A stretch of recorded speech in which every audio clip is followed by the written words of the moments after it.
Fue lanzada la campaña Bloquea tu cel, con el objetivo de combatir el robo de celulares. Los afectados que pierdan o le roben su celular lo podrán bloquear mediante el email y con ello evitar su reventa.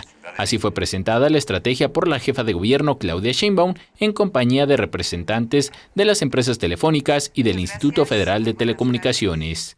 El email de cada celular se puede registrar en Locatel al 5658-1111.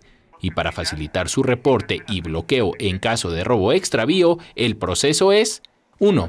Locatel guarda tu email. 2. En caso de robo, el sistema Locatel te recuerda el email de tu aparato telefónico. Y 3. Te conecta con la empresa telefónica de tu celular para iniciar el bloqueo del aparato. Además de la campaña, la estrategia estará acompañada de otras acciones. Sale ya un decreto en donde se prohíbe la venta de celulares en los tianguis de la Ciudad de México.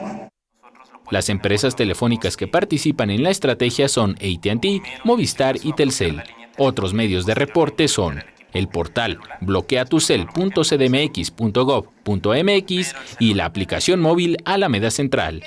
Además, la jefa de gobierno enviará una iniciativa al Congreso capitalino para agravar las penas por robo a celular y se busca generar un registro de personas que adquieren un chip o un aparato en tiendas oficiales.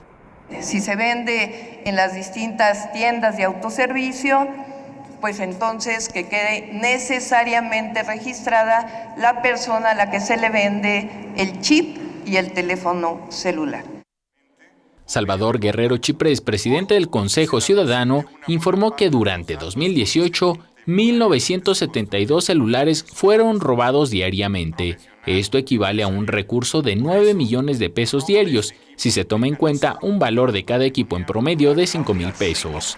En la Cámara, Javier Cordero para 21 Noticias, Enrique Muñiz.